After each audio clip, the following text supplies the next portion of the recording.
I'm Gene, and this is Perfect Flow. I'm a New Zealand-based athlete and coach focused on optimizing performance, health, and well-being. While I have a professional background in biomedical engineering, I've chosen to follow my more immediate passions for running, endurance, adventure, movement, nutrition, lifestyle, community, psychology, and personal growth. My goal in starting this podcast is to connect with bright minds to extract the information I need to live a life that makes sense and feels good, and share those conversations with others. Apart from your favorite podcast app, the best places to follow my work are perfectflow.nz, genebeveridge.nz, and Perfect Flow on Facebook. Hi everyone, welcome back to Perfect Flow. Today I'm talking with a Finnish orienteer, Pasi Ikonen. And Pasi and I haven't really been in any common circles before. He actually just reached out to me online last week and we started a conversation about the true challenge of orienteering. Why is it so difficult and what exactly is so difficult about orienteering?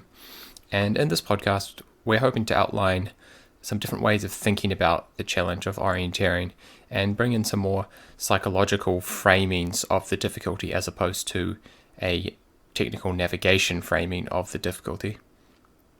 So if that's not making much sense to you, well, I think listen on.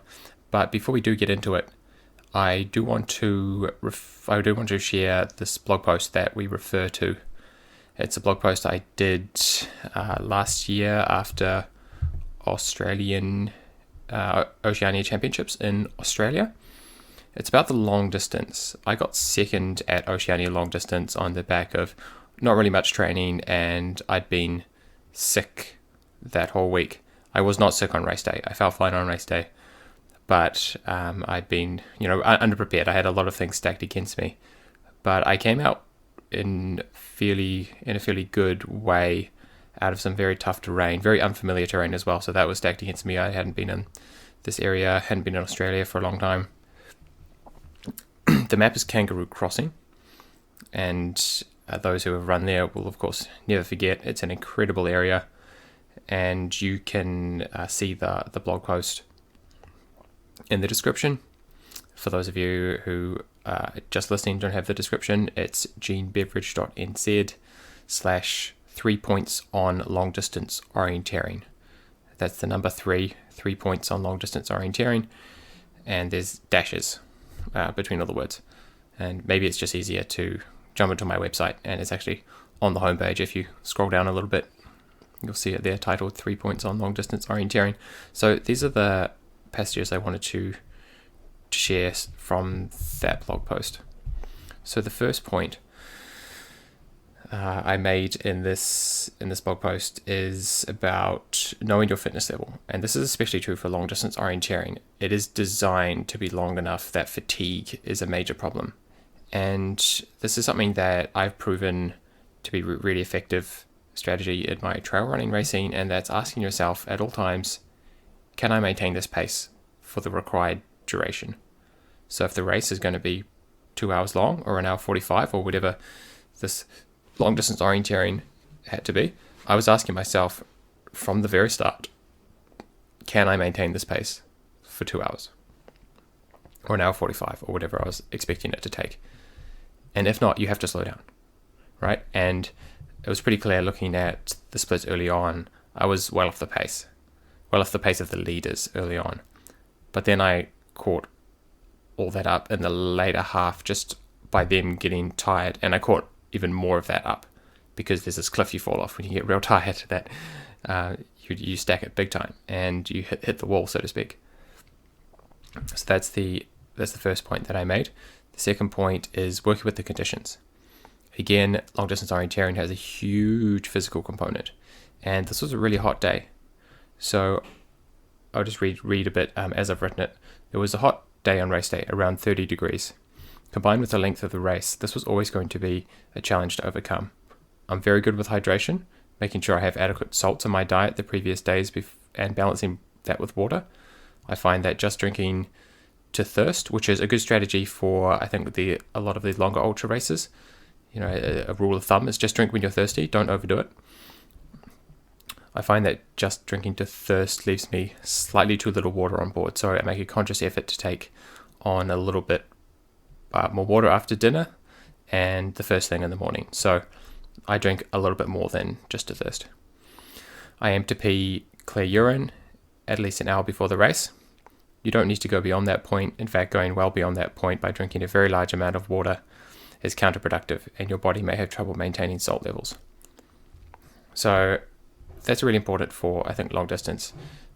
If you're low in fuel and low in fluids and or low in salt, then your body will tie up very suddenly and very disastrously. So the third point I wanted to make is on the navigation strategy, and this is most important for the conversation that Pasi and I have, and it's really what triggered off this whole conversation between the two of us and what he was so interested in. Like, of course he agrees with the other points, but it's not the really deep point on the true challenge of orienteering that interests us. I'll read this paragraph. The third point is on navigation strategy that I will always employ in types of terrain that I'm unfamiliar with. The strategy is to reduce risk and aim for consistency by selecting safe routes. Of course, it always makes sense to take safer route choices if all other things are equal, but the key to success here is to be disciplined enough to invest the time to plan the route choices ahead of time. Telling yourself to take safe route choices as you stand on the start line is not worth anything.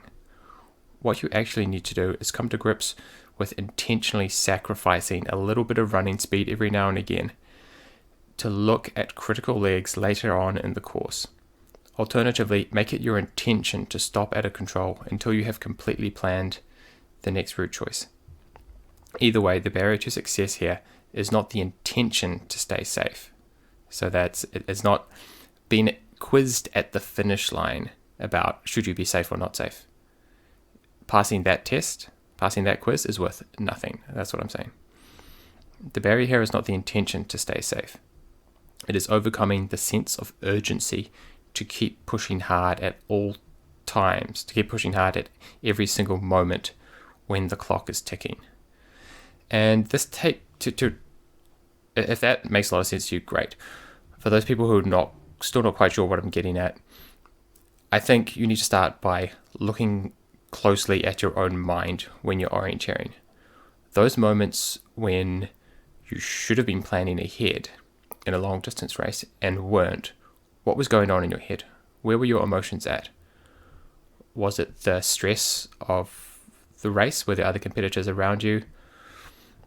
Why were you feeling so urgent about having to run at full speed in that, just for that second or for those 10 seconds? What was driving you to be so urgent about your running speed in those 10 seconds that you couldn't take that time to plan ahead more? And you need to look at that really carefully, because it's no good being able to tell me what it was. The use in understanding this is so that you can recognize it as it's happening. You can realize, whoa, just then I made a split-second decision to start pushing on and start pushing hard despite not really knowing what the whole plan is. Being able to notice that in 1 second is really useful, because then you've only taken a risk for 1 second, but not really noticing that at all and coming to the end of the leg and totally blowing it up can cost you a lot. And it's no good just saying, oh, I should have taken a safer route, if you can't notice what is happening psychologically and what is driving you to not be safe. Because it's not the knowledge of whether to be safe or not safe that's putting you at a disadvantage. You know to be safe. I'm sure, unless you're telling me now, hey Gene, I hate being safe. I'm sure everyone agrees that you want to be safe, but being able to know exactly what it feels like psychologically to make that step to actually read the map in advance, I think is the trick. And I know this is definitely hard to explain, and I think that it's mainly the English language, I think, that's making it hard to explain. We don't have the best words to describe kind of the experience of thoughts popping in and out of our conscious minds.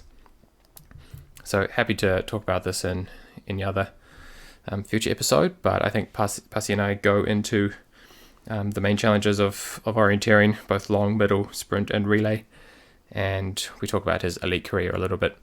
But yeah, this is what the episode focuses on, and you might hear us referring back to this blog post. So hope you enjoy this conversation on the true challenge of orienteering.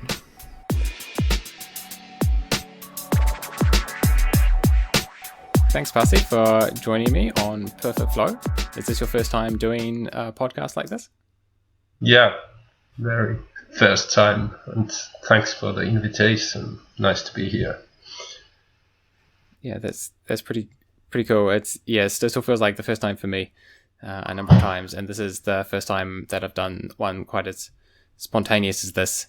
So you just reached out of the blue, and here we are. So we're interested to talk about orienteering and how you see the challenge of orienteering, and hopefully we can break it down a little bit further than what the most obvious challenges are, which is navigating and running, and break it down into some of the more mental and psychological aspects.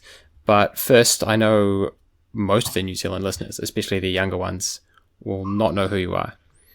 So if we can wind things back a little bit and tell us who you are, where you're from, and what got you into orienteering and where it eventually took you. Yeah, hello to everyone. I'm Pasi Ikonen, already 40 years old, and I won the World Champs when I was 21 years old. It was the first year as an adult orienteer, and somehow managed to win already at that age. I was born in Vihanti. It's a small place in middle of Finland. Finland is quite a big country as well. And now I'm living in Turku, which is in South Finland. And Vihanti, my birthplace, is pretty much far away up to north. Cool. Others' opinion. Yeah. So I would say I'm a farm. Not a city person, even though I've been living in city for a long time. Yeah. When did you first discover orienteering? I was only 3 years old. Yeah. Just following my mother in the woods. Yeah, same as me actually. My parents did it, and kind of just got. But it was always the thing we did on the weekends, go orienteering. And when did you decide that you really liked it and wanted to push hard and train hard? I think I was doing competitive orienteering already at 8 years old, and decided to be at top when I was 15. Yeah. So I had a lot of other sports activities before that alongside orienteering. Yep. And what does the system look like for you guys over there? Do you just stay with clubs? Is the competition good enough just with local clubs, or do you have to get into like a squad to start traveling? It's good enough, but nowadays the sport is getting bit. It's not that big anymore in Finland. Somehow the competitiveness has been smaller. All the big sports it's taking to big masses. Okay, so is that the total number of club members has been declining over the years? Yeah, I would say that. Yeah. At least in younger classes. Mm-hmm. Oh yeah. Yeah, there are so many new sports popping up all over the place. Yeah, all sorts of interesting things. So that's no surprise that everyone spreads out across all different sports. Sweet. And what was the experience with the junior teams? Did you go to Junior European Cup, and what was the state of JWOC when you were at that age? There were no European champs back then, but I was elected to Junior World Champs in '98, so I did 3 Junior World Champs altogether. Mm-hmm. And first one didn't go so well. It was in France, and some Thierry Chauchou was pretty hard there. But I got a silver medal from there, and then I could see that maybe I can do really well in world class as well. Mm-hmm. And I got some medals in Junior World Champs. Sweet. So without Junior European Cup, what was the the biggest race before Jaywalk, and how did you handle that step up? Because for a lot of us coming from New Zealand, like even the biggest races we have here, and even in Australia, just don't get us close to the mental and emotional preparation required for something as big as Jaywalk, both in terms of the personal pressure that athletes put on themselves, and also just the size of the crowds and the number of other fast-looking competitors. It's overwhelming for us. So how did you feel coming into that? What were the races that you'd done previously, and how did they prepare you for Jaywalk?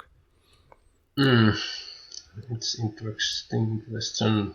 Maybe the level of the competitions in Finland was high enough in some way, and we did Tiumila and those big relays. Mm-hmm. It also helped quite a lot to deal with the stress in big competitions. But in the other hand, the first Jaywalk was really difficult for me to prepare. And I think it's the same for the young kids in Finland at the moment too. Yeah, and then your movement on to the senior classes, was the Finnish team really strong at the time when you were moving through it? Yeah, but I was talented enough and did some really hard work towards my orienteering techniques, so I was good enough to make the breakthrough. And were you with a strong club as well? Yeah, there was a big club in northern Finland called SK Pohjantähti, and there was a high-level competition inside the club. Some old VOC medalists, and wanted to beat them straight away. So yeah, it helped. That's cool. It helped to develop myself too. Yep. What kind of training stuff did you guys do as a club? Lots of relay trainings and of course individual trainings against each other. It was quite old-fashioned training back then. Okay, what's the difference? 10k in the morning and 10k in the evening, just orienteering and football between them, soccer yeah. as a third training. So did you guys just get time on the map, or did you have like breakdown of techniques and like putting an emphasis on certain techniques for the kind of training you were doing, or was it just going out and trying to be as perfect as possible? Yeah, we of course had control picking trainings and route choice trainings and contours only maps and those pressure trainings, like starting together and trying to figure out who is the best one in relay trainings. Those were, of course, important. Yeah, we've noticed that we are tending to do more mass start and high pressure training stuff now to better prepare us for what it's like overseas, because the psychological stress is higher when you put everyone together on the start line. So I guess that's really important for you guys, and really helps with the relays and all the club events you guys have. Yeah, and I would emphasize chasing starts as well. So the pressure when you start as first, it's pretty important skill to master, because others will hunt you, and you need to do the job perfectly. Yeah, it's a really tough one where we tend to do, I think, too much individual stuff and not enough high pressure stuff head to head. But I think we do a lot more now at the elite level. Yeah. So how was the rest of your elite career? Like bursting onto the scene as a young guy, I imagine you were something similar to what happened to Casper Fosse recently, and suddenly gets all this fame quite quickly, and it'll be interesting to see whether it's possible, for someone that young to continue to improve, or whether they've just, aged early and now it's like plateau. How was your career? It was pretty good for 1 year. Yeah. And, then I had this plateau effect and started to figure out what is going on, and I was doing pretty well in some races, but the year after I won World Champs, I was doing really well in World Cup. I was leading the World Cup before the last round pretty clearly, but then on the final round with 11 competitions, my best result was 24th or something, and I ended up 4th in World Cup total. Mm-hmm. So that was a big mess. Okay, what went wrong? I don't know actually. I had some minor injury, but still I could do the relays on that round really well. I was fastest in both relays, and we won European Champs. Mm-hmm. And somehow I just pushed too hard, maybe in the individual races. Yep. So putting yourself under too much physical stress caused you to make technical mistakes? Yeah, I think it was all about that. Just forgot that you need to take it easy in tricky places. Yeah.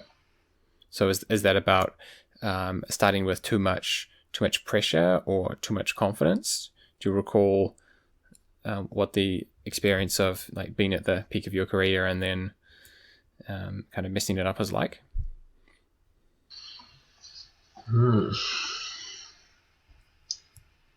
Maybe I had built some kind of too good self-confidence and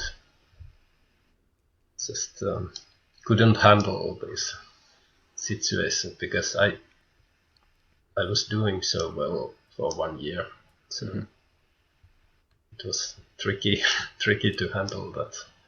You can't just go into controls with full speed all the time.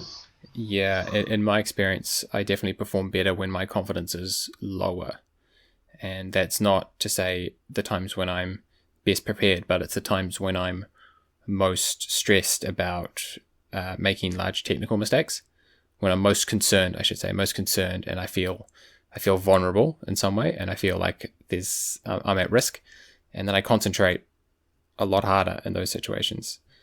I find that if I'm afraid of making a big mistake, I actually like take action to prevent that. But when I'm really confident, I get quite cocky and just try to be the fastest runner, and then sometimes that works and sometimes that doesn't work. Do you notice something similar?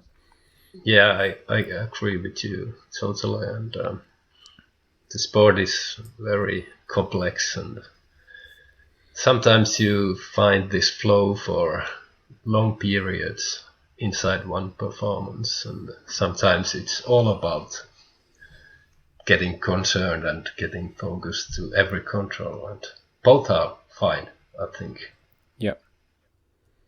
Yeah, I think that flow really starts working, I think, if you've done a lot in the same type of terrain. Like we've got a lot of quite repetitive terrain in New Zealand, and some of us have got really good at it, and we could notice that like our GPS routes afterwards were just so good and so straight, and our confidence was just getting higher and higher, and we'd read the map less and less. It was amazing how little we could read the map and still get everything perfect. But then I would go over to Europe, right, and jump in the Finnish terrain, and you have to readapt quite a lot, and then that confidence is really bad because things don't stand out as obvious. You can't just run through the terrain, not read the map for hundreds of meters, and then like see a feature and just recognize it straight away. Whereas probably the opposite is true for you guys. You're so practiced at exactly how your terrain is mapped that you can have that state of flow where everything is just so obvious and everything is just working and perfectly in place.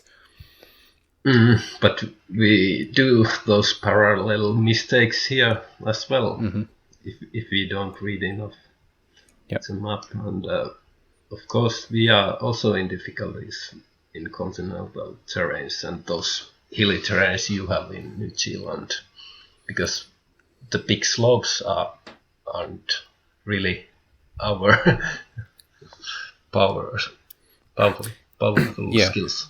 That's not something you practice quite as much, and so it's indicating that it's that practice that makes makes the habits more permanent, and the repetition that enables you to do stuff on race day without thinking quite as much as you might have to if you weren't so used to the terrain. It's not that you're doing less. I think a lot of things that you're doing become very autonomous, and you are maybe doing them, but you're not putting in all this conscious effort to actually get them done. Yeah, might be true, but we have done the basic work. At least I have done a lot of hours in my childhood and in my younger years in every kind of terrains. But nowadays it's more or less autonomous. Yep. Do you notice that how long it might take you to get used to a type of terrain you haven't been on for, say, a season? Say you hadn't been to Czech Republic for a year. Do you notice how many runs it will take you to get more in tune? Or have you traveled enough now over the years that you can just jump into a new terrain and it comes back to you straight away? Next year's World Champs will be really difficult. I've been thinking about this terrain, and could I use my previous experiences from that kind of terrain? And I'm not really sure about that because it's so complicated terrain. But definitely I would master it within 2 weeks. Yeah. So I'm a quick learner still. And what does mastering the terrain feel like for you? It's really important to see which contour information is important there, because contours are the most important information on the map. And then secondly, you would need a clear vision which other objects are visible, and you kind of get your orienteering more simplified and quicker to execute. And of course, lastly, which are the most difficult places where you really need to ease up your pace a bit. Okay. So you're noticing in advance the areas that are most dangerous. Yeah, I think that has been my strength. Yeah, I remember that was something that I picked up when I was younger. I think we all get taught like some sort of like process to do in our heads. Like you need to choose the route choice and then find the attack point. I'm not sure if you guys use the same words in if it translates to Finnish or not. But you'd like first do the route choice and then you'd decide on what attack point you'd use, which is the last big feature before the control, and then you'd decide on check exactly where the control is placed on the map, and then the last thing you do is check your direction out of the control. And you do all this planning stuff at the start of the leg, and you get taught this like routine to do over and over again. And I found that wasn't really working for me very often. And I think the thing that I was missing is an assessment of the difficulty. So before I do any of that stuff, just like, is this a leg that I could screw up big time? Or is this easy anyway? And I think if it was difficult, then I would spend extra time getting that process right. And if it was easy, I'd spend less time. I would just wing it because I can run fast, and you feel like you can run faster on some time on the bits where there's less risk, and then when there's more risk, you intentionally run slower, and it feels okay to run slower if you know that like you already got some extra speed earlier in the course on some easy controls. That's the way. Yeah, I managed to get that to work. Just assessing the difficulty first. Mm-hmm.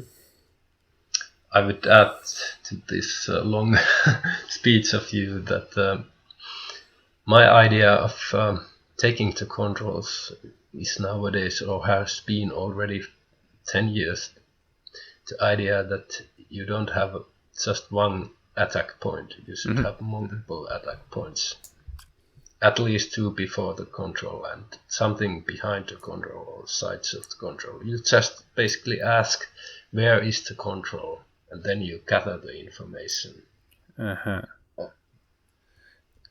based on the map. So what's the purpose in that? Is that so that you can come at the control from with a degree of flexibility? So you're not exactly sure, you're just kind of going fast, and you might be slightly left, slightly right, but you've got 2 attack points, and you just pick one, whatever you hit. Yeah, and it helps you to make the direction towards next control as well. You kind of know the neighborhood of the control. Interesting. That's really interesting. And I guess that makes it a bit safer. Like the more attention you've spent really understanding the terrain around the control circle, maybe the more aggressive you can be going into it. Like you're never going to just miss a control. If you really understand the control circle, you should recognize everything when you hit it. Yeah, of course it takes a lot of time, but you can do it easily on the more runnable parts of the lake, like running on path or easy terrain. Check out the map carefully before entering the control, taking phase. So like that sounds reasonable, but I think this goes back to what you were reading in that blog post I wrote. Why is that so hard? Like you're telling someone to read the map more. I mean, obviously, we need to read the map more. But I think that to me is the core challenge. Is actually not at least in long distance.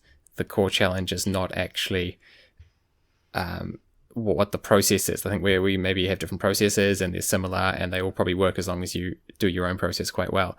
But the challenge is actually having the discipline to do that planning ahead. So yeah, describe, because I described it in my way, and I'll, people who listen to me are probably familiar with the way I describe it, but yeah, describe it in your words. Where is that challenge? And maybe we can go on to middle distance and sprint as something separate, because I think long distance emphasizes this in a different way. Yeah, I would put it like this.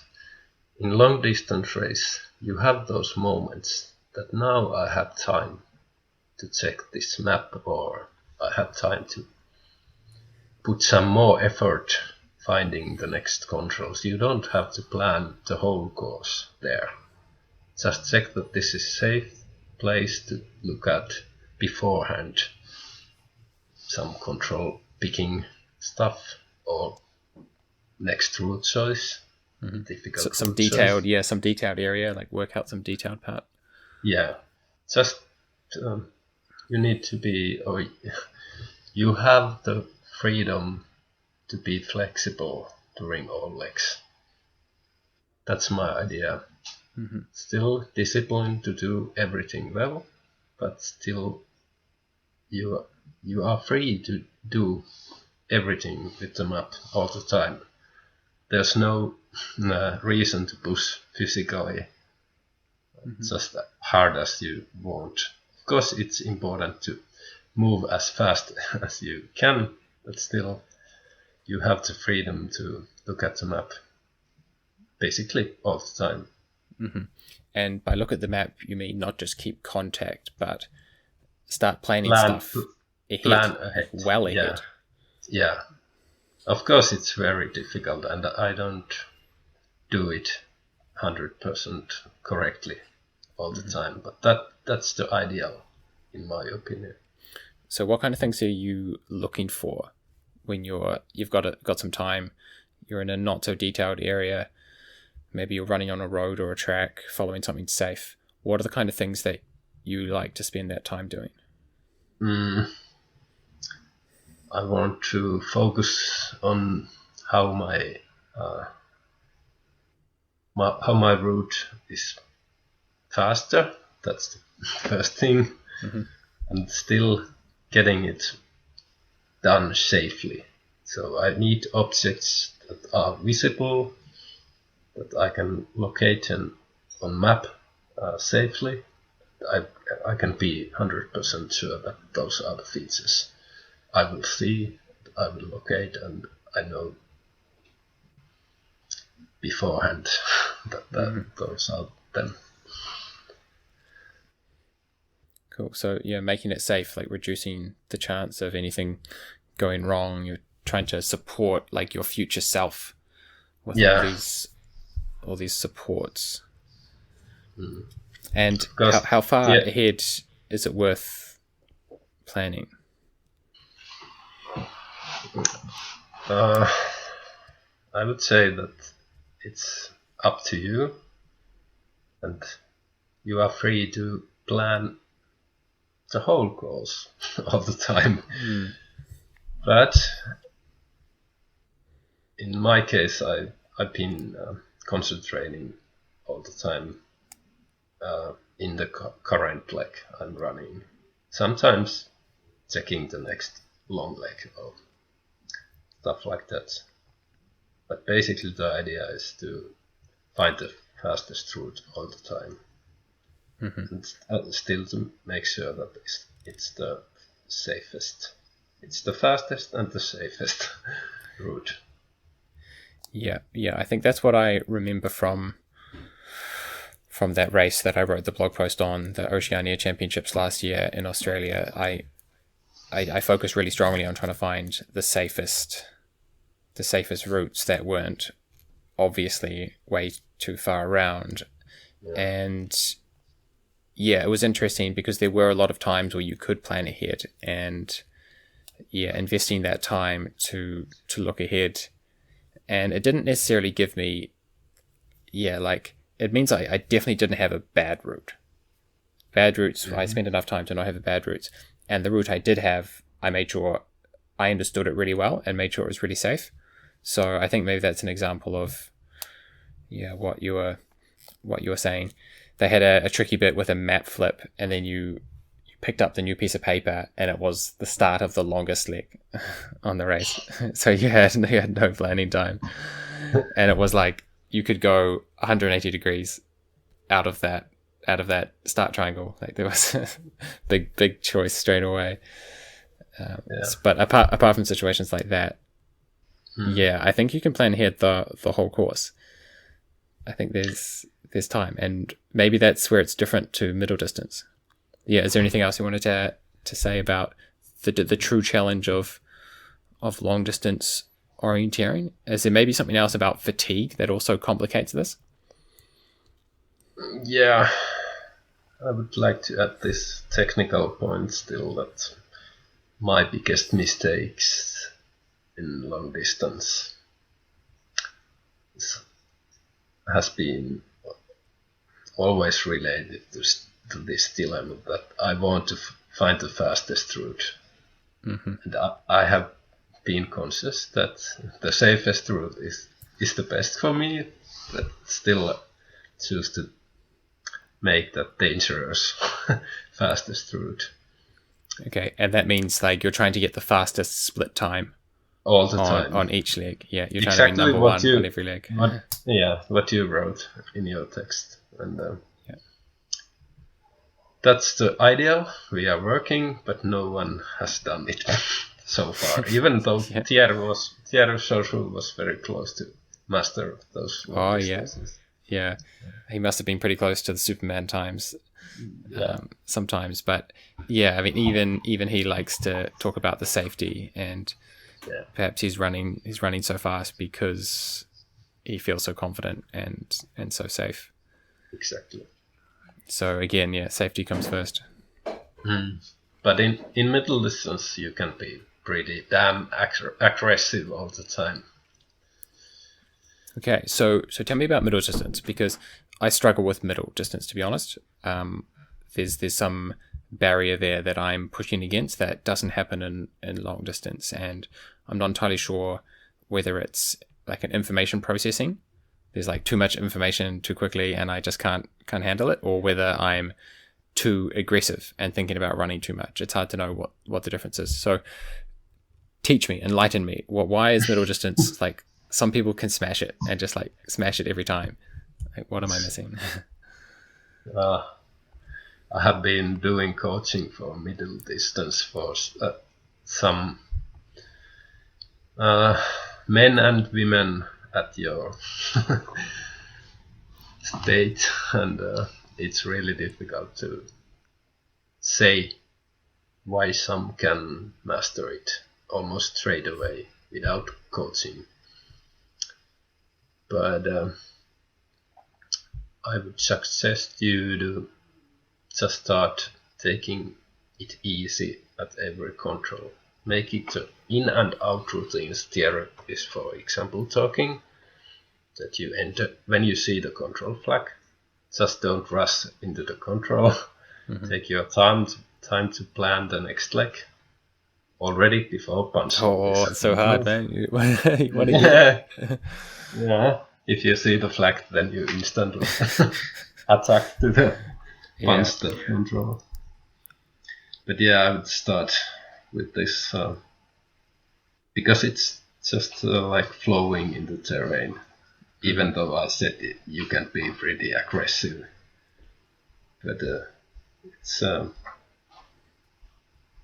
at the best it's like flowing all the time. And still having the really fast pace. So that's the first priority, is just always kind of know where you're going next, so that you can keep a steady flow going. And then so where does the aggression come into it? Because what is aggression? I think is maybe the first question to answer. Is that pushing hard? Is that experiencing physical stress? Or is it a psychological thing? Is aggression about how you use your attention? I would say this second one. If you look at Olav Lundenes, for example, before he starts middle or long distance races, he's breathing really we noticed heavily for the start already, and I think he's putting his mind into this competition form, and his mind is ready for the race, and of course he's physically ready too, but he's not doing it dangerously aggressively. So he's just preparing himself to be as fast as possible. And okay. Actually, I have done that same, and it feels quite good. Yeah. So what does that feel like experientially? How do people know that they're getting that psychological aspect correct? What are the things to look for? During the first controls, like if you get it done rightly for 3 or 4 legs, you could do this in one training, for example. Just stop when you have done 4 first controls without mistakes and everything has worked well.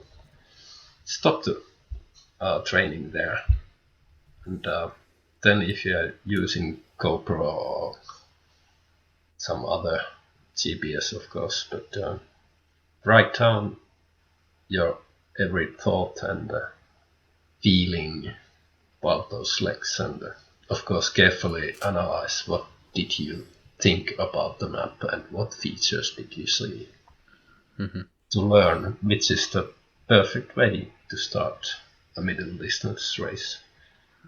Mm-hmm.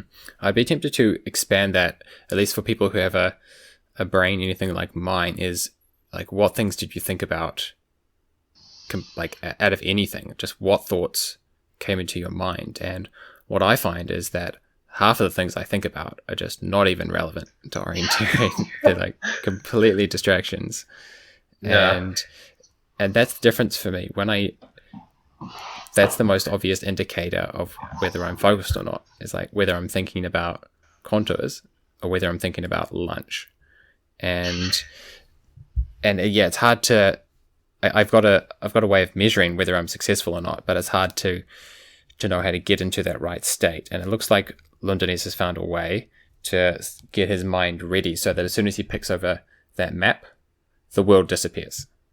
It's like, no, there's a big mess going inside his head too.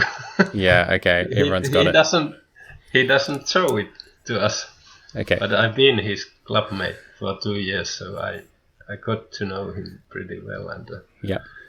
I can assure you that there's a big Okay. mess inside his head too. I'm sure everyone's battling. Some people are controlling the battle better than others.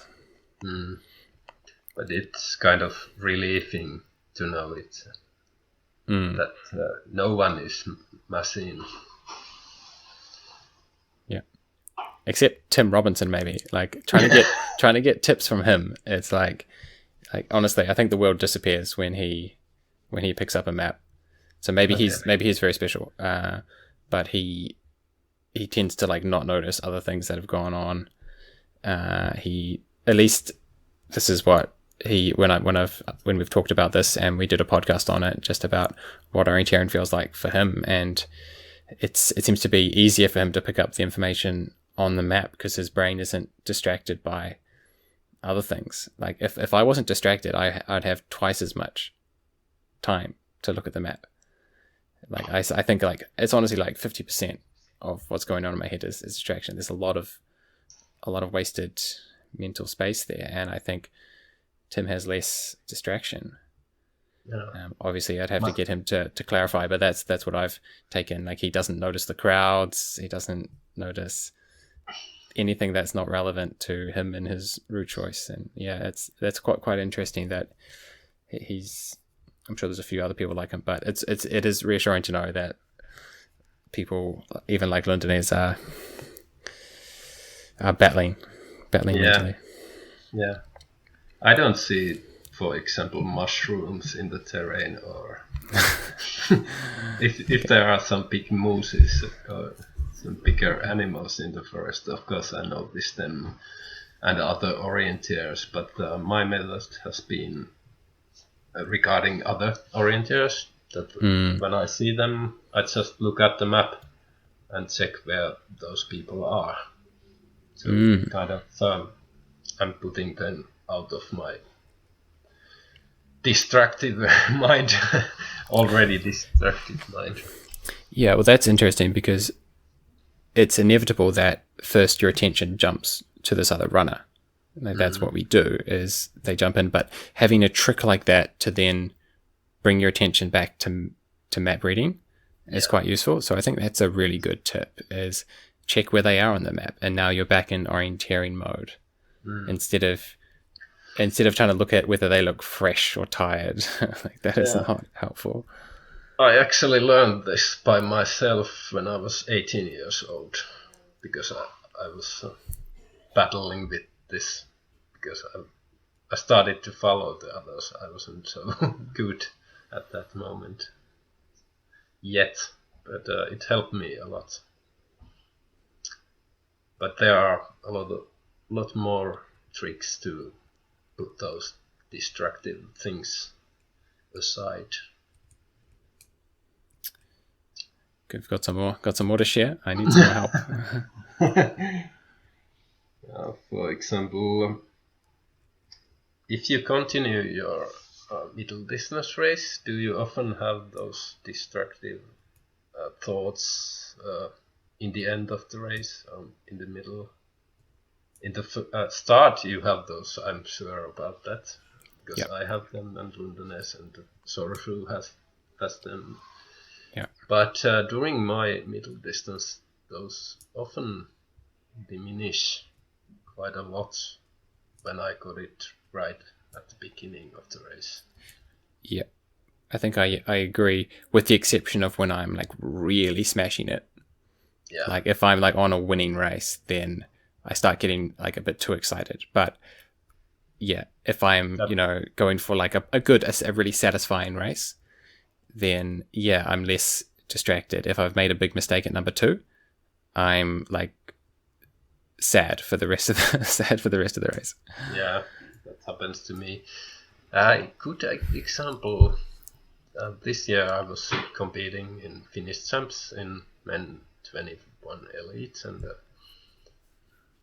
there was only about 1.5 kilometer to the finish, and I started to feel like I'm getting a medal. I'm 40 years old, and I'm getting a medal here, and of course I couldn't deal with it. I haven't been at that level for a long time, so I started to make small mistakes and ended up 6th.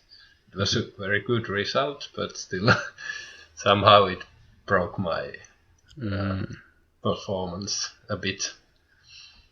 Small things, but yep. Can you jump back to that race and just imagine maybe one of those last controls, and what thoughts are supposed to be in your mind, or what thoughts would you have preferred to be in your mind at certain moments, and what thoughts were actually in your mind at those crucial moments? Can you recall? Yes, of course I can. And I did put some effort that checked those control takings very carefully, and I did those for about 2.2/3 to the controls, but some controls weren't sufficient enough, and I started to think, shit, I'm probably losing the medal now, and putting more effort to be mistake-free to the finish, and my speed reduced a bit, and it wasn't nice, but I lost maybe 20 seconds to the medal in the end. So didn't crash it up totally, but I just didn't have the strength to ask myself the important question: where is the control? What do I need to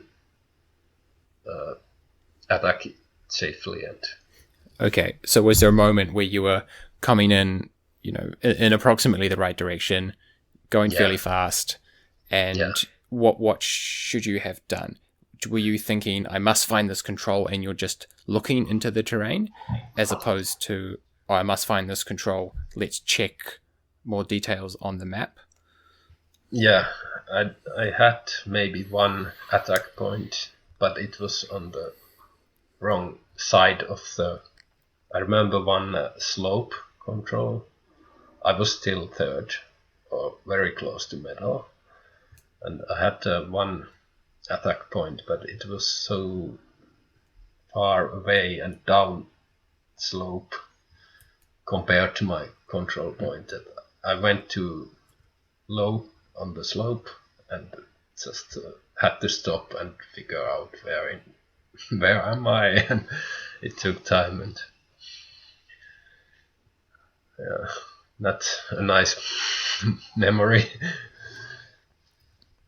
Yeah, it's always hard. And I remember as a junior, I would get in a situation, where I was like running fast and like, this is great, and then I'd do something strange, and I'd get to the finish, and the feedback was always like, oh, you should have used this feature, you should have used this other feature, or you didn't check your compass or something. Whereas I like to go back another step and think about like what was actually going through my mind. Like, why didn't I check the compass? Because like, you don't have to tell me to check the compass. I know this.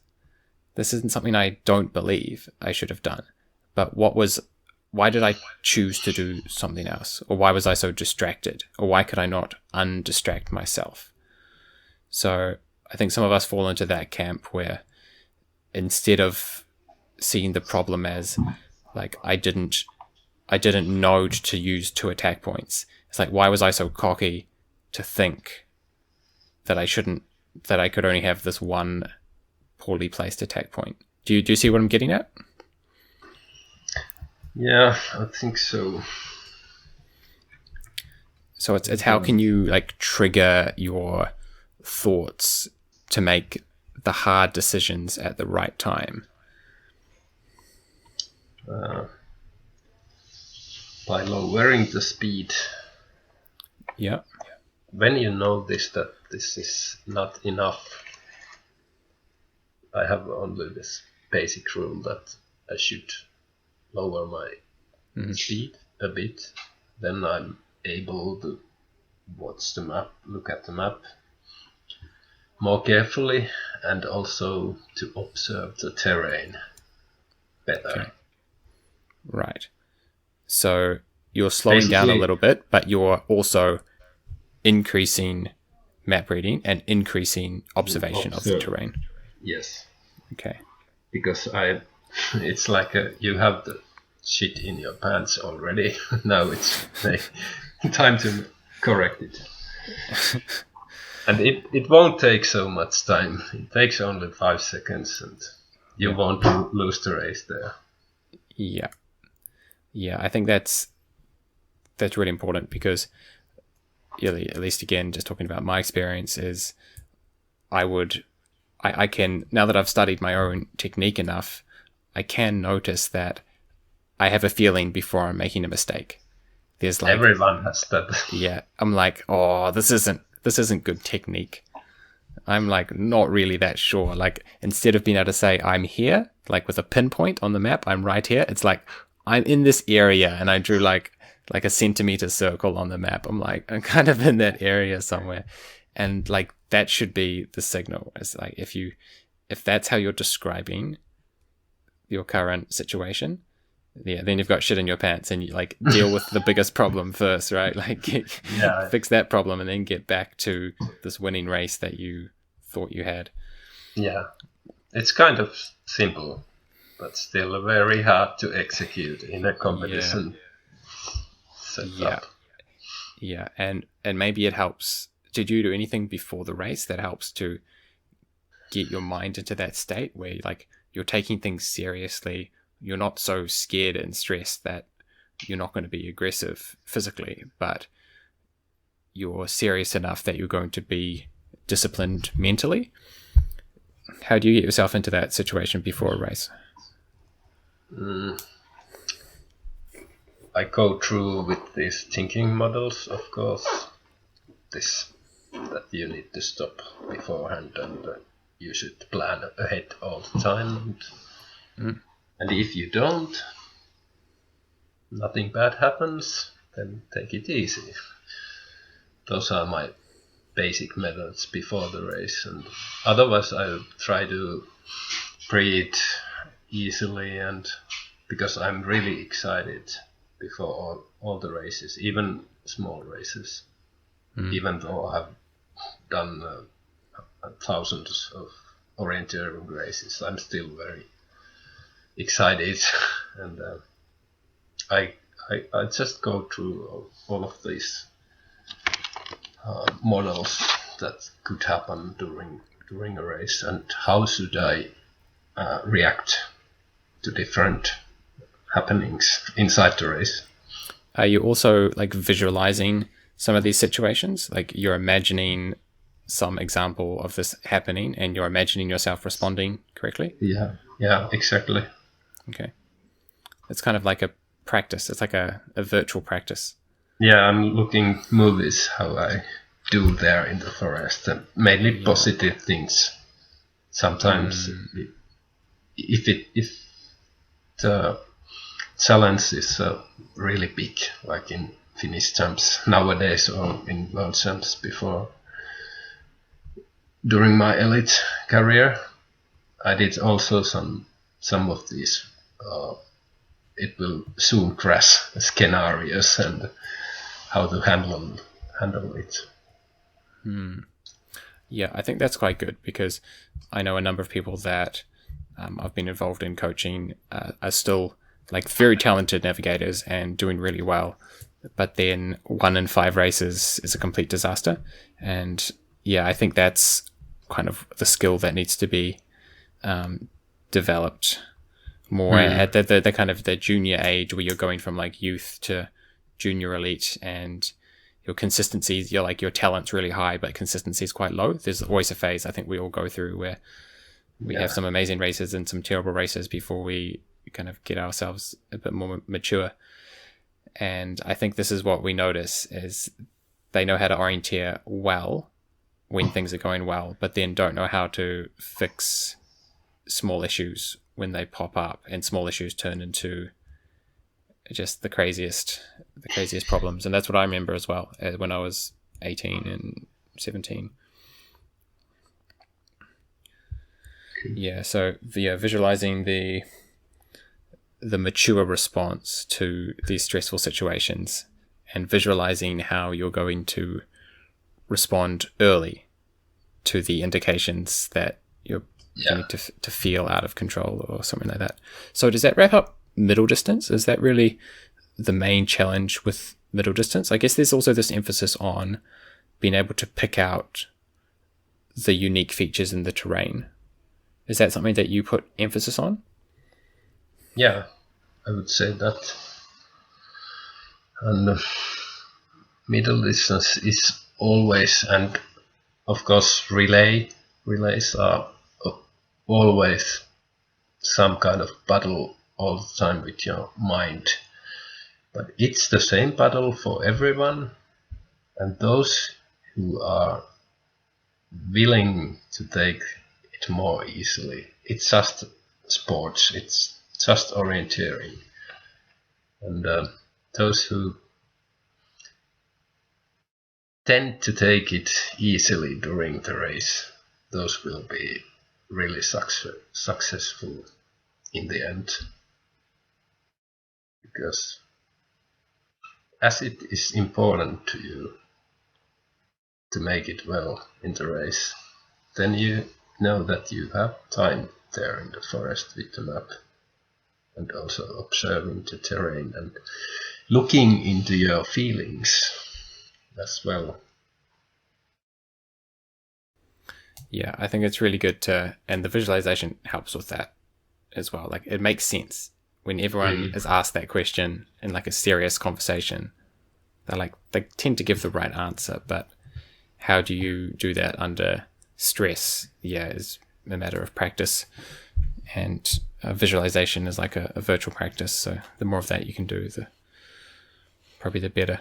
So have you done much sprint orienteering? Has that been something that's been part of your elite career? I guess it wasn't quite so big when you were growing up. No, and the races were quite different, but I have always liked it because it's so rootless. If you make the wrong route, so you always lose some time. But very nice way to practice orienteering, and helpful for the other disciplines as well. What do you see the main challenge of sprint orienteering being? I would say it's that you should read all the time. You should read the next controls, as I have understood. It's like before you punch the control, you should already know your way all the way to the next control. Right, all the way. So pushing this even further than what we were talking about in the long distance, where with the long distance it's good to understand the key parts and how you're going to make them as safe as possible. But are you saying with sprint orienteering, you need to understand every piece of the next leg before you punch? Exactly. Yeah. Scary. I won't. I don't have the means to do that. I'm better at handling the difficulties in at certain point of the orienteering course. But I'm not good in planning big masses of information during the whole course. Yeah, it's very intense, and if you get slightly behind, then it becomes very stressful. True. Yeah. So how do you allocate your attention in sprint orienteering? Are you just trying to bring the map up to your face, as much as possible? Like every moment that you're not going around a corner, you're trying to read something. How do you approach it? Yeah, that has been my approach, but I have never been very good sprinter when it comes to nowadays sprint courses. So that works for me. Just read the map all the time to be sure which is the fastest way and how to be on the right track all the time. So how do you handle that urge in such a short race to push harder? Because that's competing with the urge to bring an arm up and look at the map. Urge, like hurry. Yeah. Like you have two competing things that you have a strong desire to run really fast because it's such a short race, and a really strong desire to look at the map because it's so intense. Obviously, that's the challenge. Like, it's not a great answer, I guess. Of course. Yeah, as I said, I haven't been that good in sprint orienteering, so I don't have a clear answer. But often I push too much. Yeah, same. I like racing. I like being competitive, and I like pushing myself physically, and I'm also not stressed enough.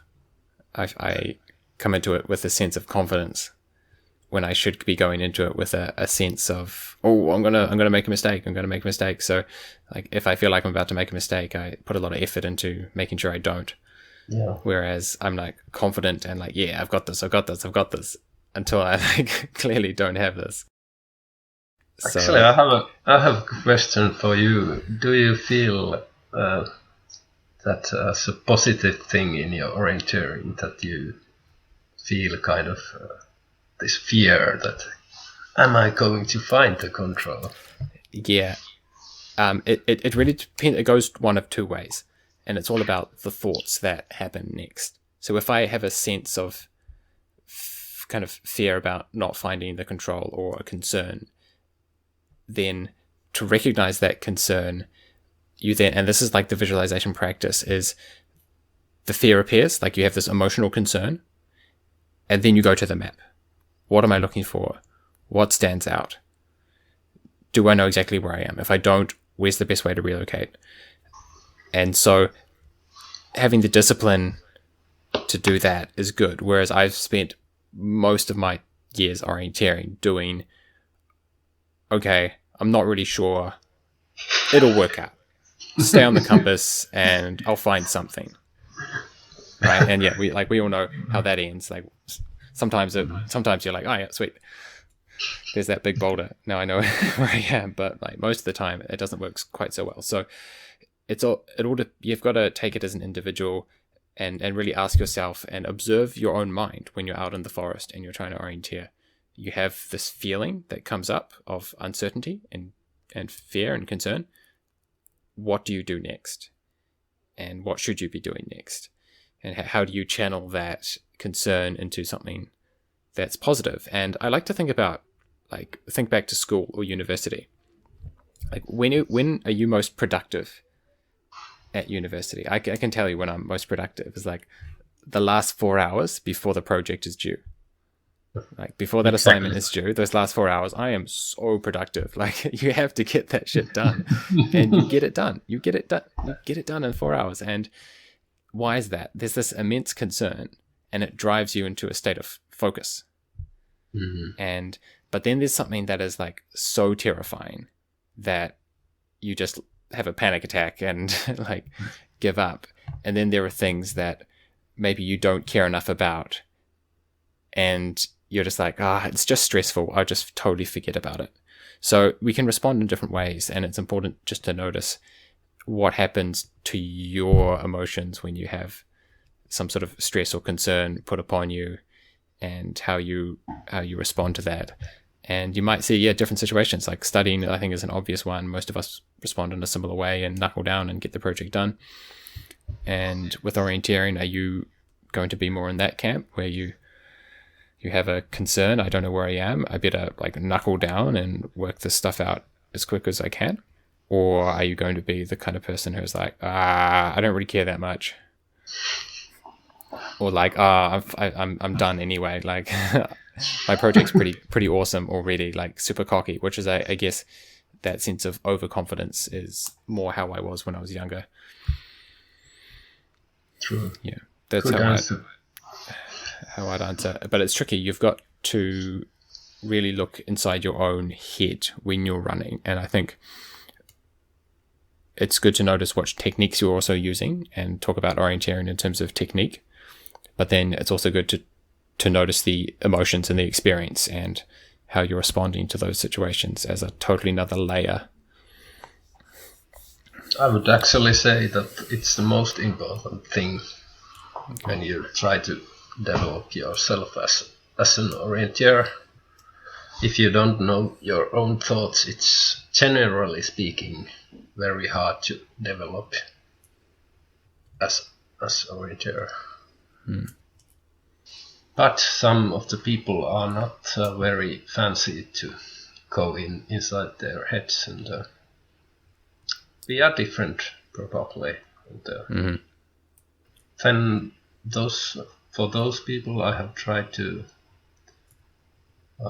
give hints that maybe this would be a right way to explore your mind by maybe watching your own GoPro material, and that has helped some.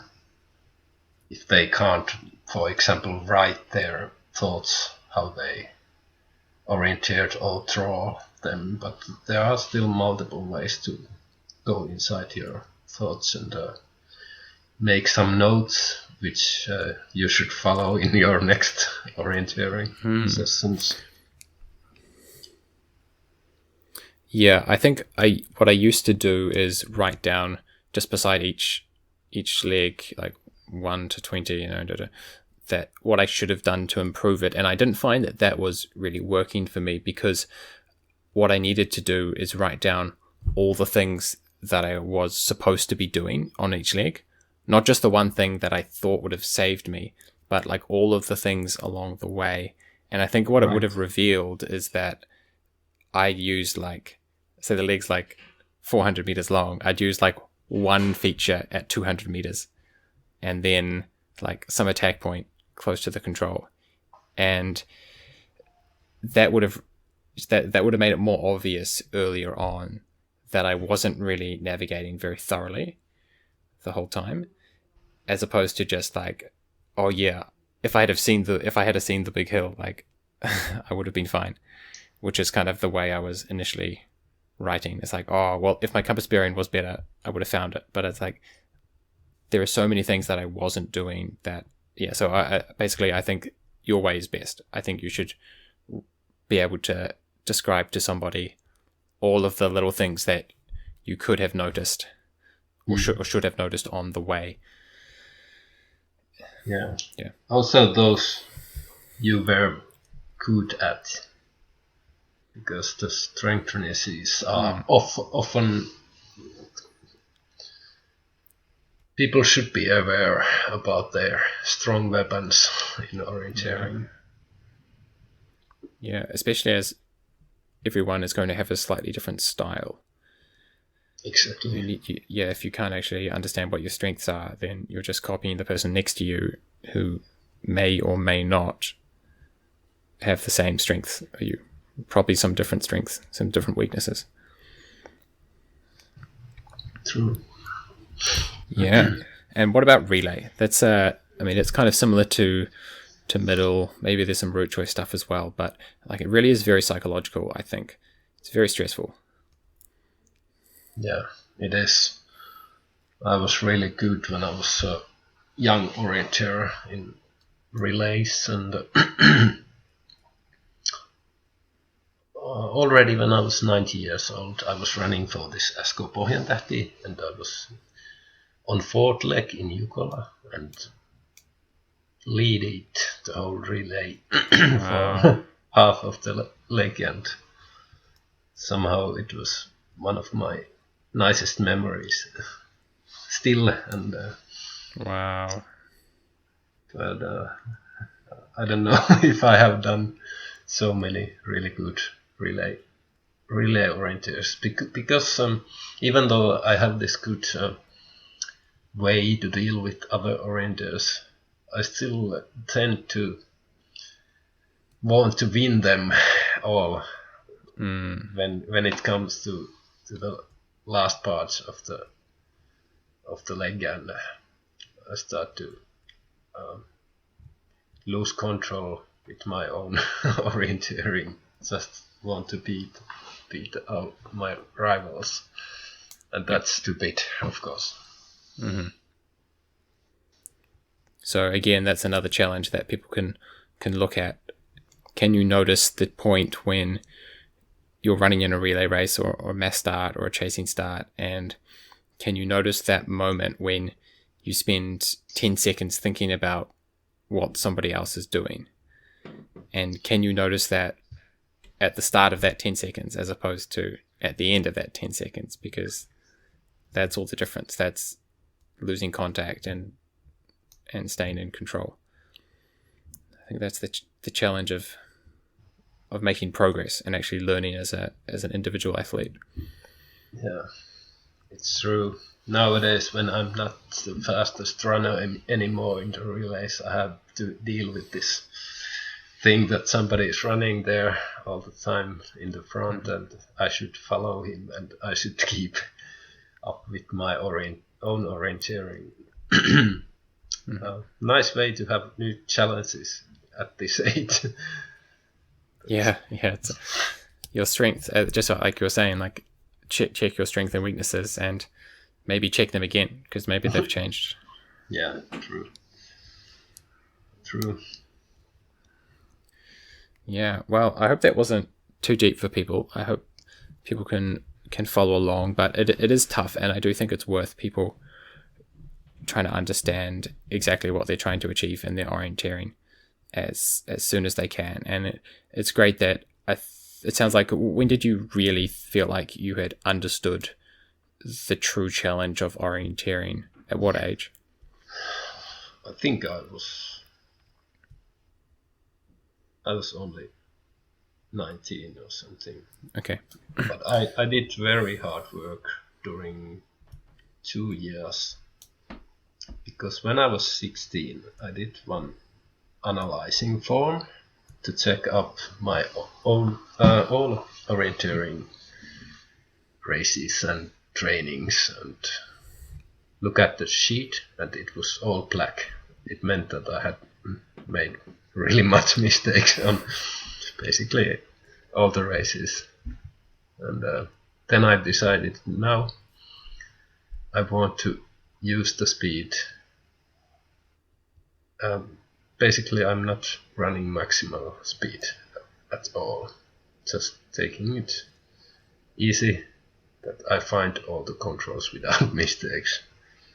And then I started to learn more about orienteering and all these psychological aspects, that it's so much easier to dig into your own mind when you can memorize everything from your performance.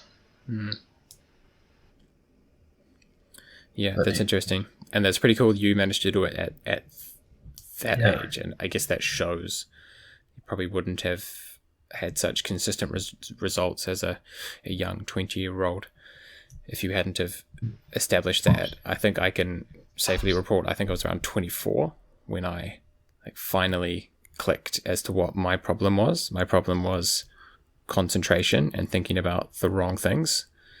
I'm actually quite a good navigator, but I spend more time thinking about lunch than navigating. And noticing that it was just 1 year, like suddenly, like my performance just went up, and every race was so much more straightforward. It was obvious. I went to Europe and suddenly was running in unfamiliar terrain and doing quite well. Like, it was way more obvious because I didn't need to rely on habits. Whereas in New Zealand terrain, I was like relying on habit from doing similar terrain all the time.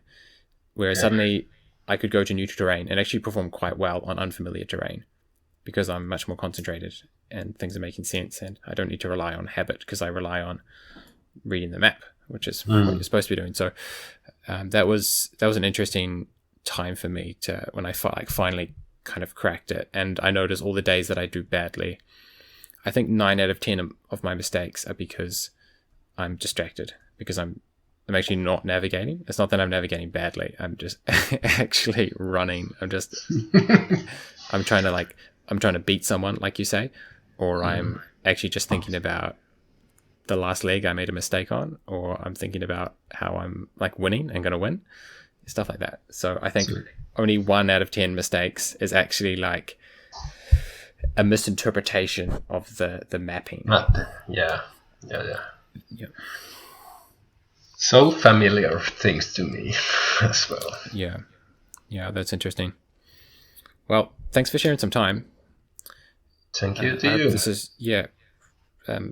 is a really interesting discussion, and I'm really glad we could kind of go through it in that format, and it's helped me to get a lot of my ideas out as well. And I'd be interested to see what people think of this, and whether it helps a few other people to click into place and suddenly realize what they're actually trying to achieve with orienteering, because it is really tough. And I think, as both you and I will agree, we're both still trying to work it out. It's a lifelong trip. It is. It's really tough, and I think it's such a tough sport. And I always feel like maybe that's why I like it, is because there's so much analysis to do, and you can see where you've got to get to, and you just never get there. And you always feel like, okay, the next race, I've got it. The next race, I've got this down. I know how, and then like it doesn't work. My goal was for like 10 years to make a perfect orienteering. It stated on my homepage, and I have been really close sometimes. Yeah. But I really hope that people like this, and as we both want clearly, that people would get everything or as much as possible out of this great sport. That would be really, really nice. Yeah, that's a great way to finish. Thank you, Pasi, for your time. Thank you, Gene. If you're enjoying the Perfect Flow podcast and want more value from it in the future, there are some ways you can support it. The first is to rate or leave a positive review on iTunes, Spotify, Google Podcasts, Stitcher, or other platforms where it's available. The second is to share this podcast or specific episodes on social media or with friends.